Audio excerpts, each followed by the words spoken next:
Hello Internet, I am the hero of Julios, once again with another Dungeons & Dragons video.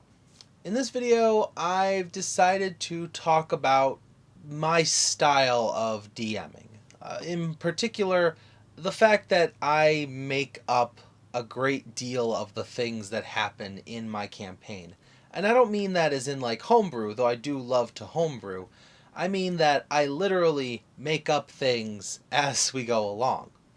Improvisational DMing is my DMing style of choice. While I will admit I have improved a lot thanks to doing more constructed campaigns.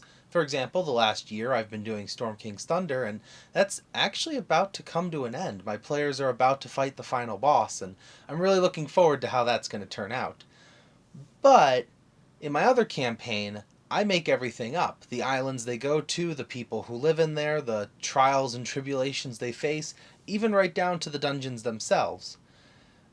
So I'd like to say that I've had a hand in both styles of DMing. Not to say that there aren't more ways out there, but those are the two that I have particularly learned and have grown better at. But when it comes to improvisational DMing, you may have heard of a term called yes and.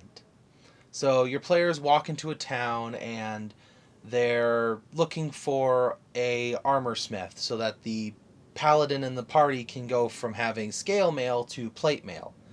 They say, "Hey DM, is there a armor smith somewhere in the town?" The DM responds with, "Yes, and he is located over here." Yes and is a very important component in improvisational comedy, and it translates very well over to Dungeons and Dragons.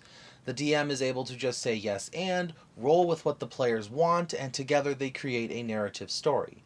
However, unlike improv comedy, improvisational DMing is a little more nuanced when it comes to this ruling of a yes and. You can't just say yes to absolutely everything your players want to do. For example, your players ask, "Hey, is there a king in the kingdom?" You say yes, and he lives in the castle at the top of the hill. Players say, "Hey, we want to go up there." You say yes, and you go up there via the road. The players say, "Well, we want to get into the castle." And the DM either hasn't figured out the interior of the castle yet, or this town doesn't trust the players yet. Maybe this is a brand new town. Maybe the king is very secluded and worried about assassins.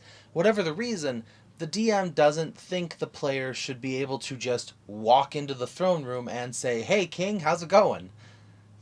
But if the DM has been constantly saying yes to everything the players want, it creates the problem of the players always getting a yes, and now you're faced with giving them a no. And while you're probably playing with mature adults, even the most mature person is going to wonder why all of a sudden they're hearing no. The most obvious example of where saying yes to everything can get dangerous is when your players want to buy a magic item that will either break your game or make the character too powerful for the current level that you have them at. Like wanting a legendary sword like the Defender or a apparatus of Kowalsh. Well, as it would be very cool for your players to have a mecha crab tank, you just don't want them to have that just yet, or it's beyond the level that their players are at. So instead of saying yes and to everything, you can combine it with, in my opinion, the most powerful tool in improvisational DMing. No, but. Whereas yes and tells your players that this is exactly what they're getting or they are heading exactly in the right direction, no, but lets your players know that as of right now, they cannot do or obtain the thing that they're doing, but if they go here, if they meet this character, if they defeat this monster, the thing that they seek will be a little bit closer to them. For example, your players may ask to buy a magic item of an animated shield, and you as the DM know that the animated shield is very powerful and you would rather your players earn it than just purchase it. You could tell them, "No, there is no one who sells that shield, but there is an artificer who is trying to combine the power of the floating nature of a beholder with a shield." And if you guys go to this cave out in the distance that I heard there was a beholder in, and you bring me back his heart, or like his liver, or some beholder part, I can combine that with the shield and turn it into the floating shield that you seek. This can even extend your campaign a little by giving your players side quests with rewards that they know they'll be getting. That way, even if the difficult challenge ahead of them seems daunting or terrifying, or heck, even against a monster that they feel they cannot defeat, they know that that is an optional side quest, but they also know exactly what they'll get for completing it. Now, this doesn't mean you can't let your players have a major shopping trip. Perhaps they defeated an evil wizard, they got his amazing spell book full of 9th level spells, and none of them are wizards. Well, this spellbook's kind of useless to them. Let them sell it and trade it in for magic items that are worth 9th level spells, such as a floating shield.